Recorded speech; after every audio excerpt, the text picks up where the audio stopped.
This is KRAGEN LUM from Heathen, and I'm here to talk with you about our new live album, Bleed the World Live, which comes out today. Make sure you check it out, get your physical copy, and hope you enjoy it as much as we enjoyed playing all the shows and making the record.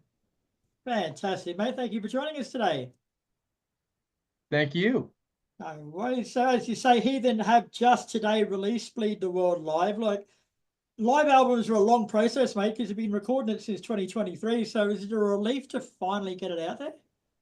Yeah, we started working on it actually last year, and then we got an opportunity to go out on tour again with Symphony X, and it you know for us with having a melodic singer, it's cool to be able to go out and play in front of a different audience, and Symphony X's audience is a little different from ours, so we took the tour, and it kind of delayed things a little bit, but we're glad to finally have it done, and it came out great. Zeus did a killer job with the mix. It sounds amazing. It sounds like you're there at the show. So Nice. And have you had any early feedback? Have you had people listen to it before the release and let you know what they thought?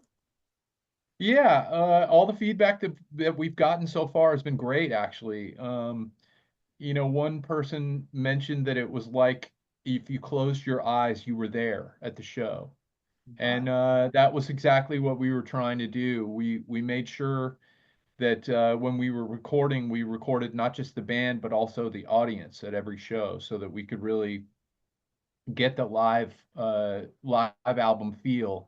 Those classic live albums that we used to love, Live After Death and Tribute and, many, many other ones. But those you feel like you're there because the audience is so prominent, feedback from the crowd and everything in the songs.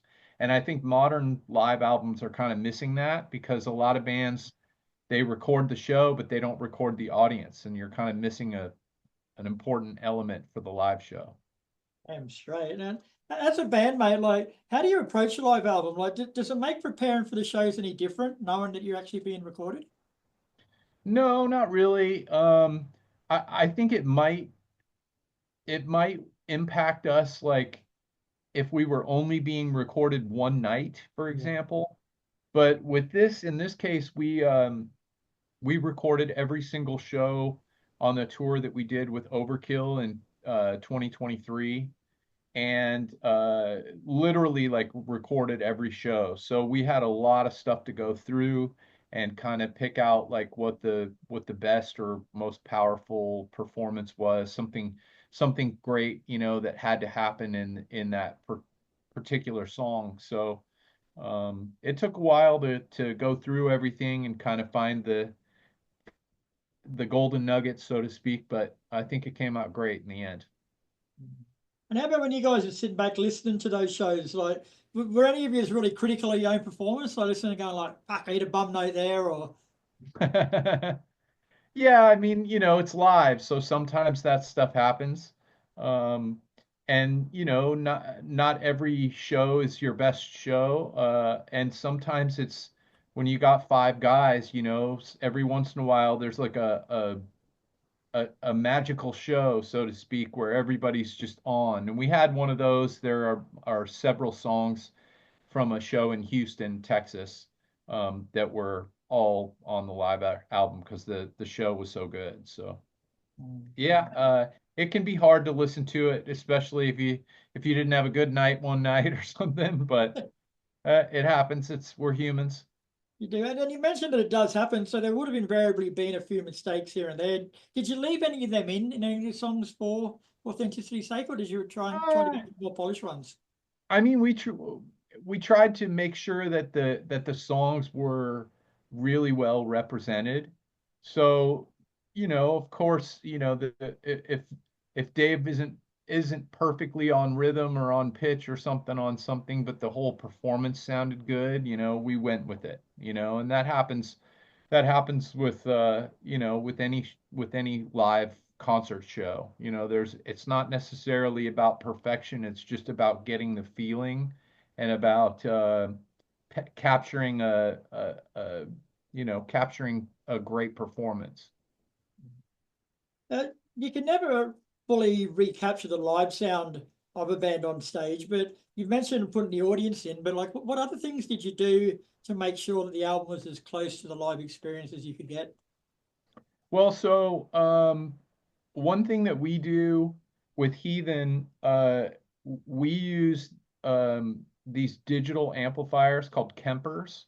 So I have like I not to get too guitar nerd, but I use a specific amp, a Mesa Boogie Mark IV, and I had that profiled and put on this digital amp. And when we play on stage, what we do is we feed that into a tube amplifier and speaker cabinets so it sounds just like the amp itself, right? But we're able to feed a direct signal out to the front of house. So that was really great because from a recording and mixing standpoint, you don't have to worry about microphones with other instruments bleeding into it and stuff like that. There's a lot more clarity that can happen, and I'm sure it made it easier for Zeus to mix it because he was able to get the guitar sound and have it sound exactly like what the front of house would put out into the crowd. So yeah, we did whatever we could to make it great sounding overall, just like we do when we play live. Go back in time a bit, mate. Like he even formed in the Bay Area of San Francisco in 1984. Like, although you weren't in the band until 2007, like, did the band have much impact on you personally in those early years?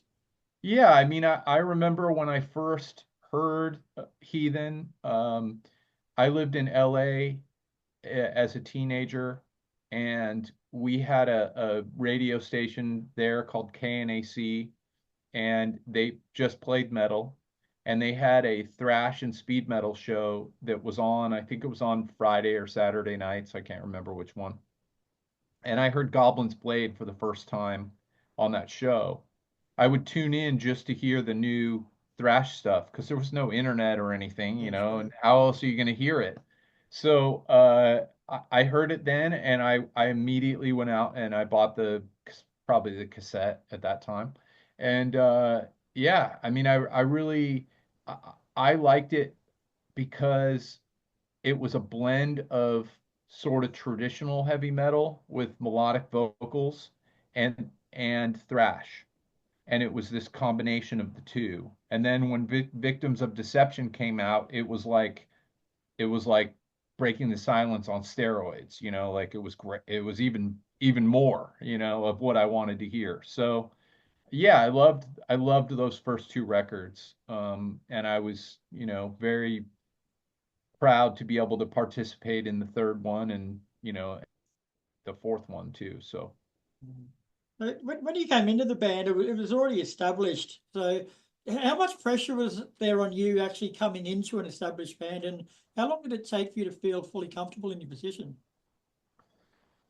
um I mean, those guys have a history, or the original guys, um that I don't share. So in that respect, I mean, I- I'll never have all of those experiences. But I think it was after touring for the Evolution of Chaos where I really felt comfortable because I had had shared experiences with all those guys, on tour, and I had written music for that record, and you know just spending the time out on the road, that's where you get to know everybody. So that's where I really started to feel comfortable. um, and yeah, I mean, those guys are not just bandmates, but friends. So And yeah. I find it amazing too, bro. Like especially in the modern age, that Heathen have only released 4 studio albums in over 40 years. Like, is that a topic of conversation within the band? Yeah, I mean, that's one of those things where when we did finally get Empire of the Blind out, my goal was to have a new record or like the live album or something out every 2 years. And then when we released Empire of the Blind, COVID happened and we couldn't do anything for 2 years. So we did have more music. The new album is actually all written, and we go into the studio in a couple months. So um, people won't have to wait quite as long anymore going forward. We have the new album has a title, it has artwork, all the songs are written, all my guitar tracks are done. So there's a head start on it already, and then I actually have another whole album's worth of music that we have ready to go after that. So we're hoping to be able to be a little more prolific in terms of releasing things in the future. Too easy, mate. Like, I know you guys have just come off a hell of a tour. You come off a few hell of a tours, mate. But have you got anything planned for Australia in the next 12, 18 months? You know what? We probably will wait until we have a new record. Um, it's hard for us to get over there, you know, in terms of just all the costs involved. Last time when we went, we did a couple of dates in Asia and a couple of shows in Japan. I would love to do the same. I would love to visit more of Australia. I think we only did a couple shows, so I would love to go. I've been there twice, once with Exodus and once with Heathen, and I've never been to Perth, so I would love to go, just would love to go there. We'd love to add in New Zealand, I mean, we tried to cover as much ground as we could on the Empire of the Blind tour, and we'd love to just visit anywhere else that we haven't been yet. Thanks very much, man. Well, thanks very much for your time, bro. It's been a pleasure speaking with you. Bleed the World Live is out now. As you heard, there's more new music on the way, so the world of Heathen is getting busier and busier. Yes. All right, bro. Well, you take care, mate, and we'll see you when you do come out. All right. Thank you so much, man. Thanks for having me on.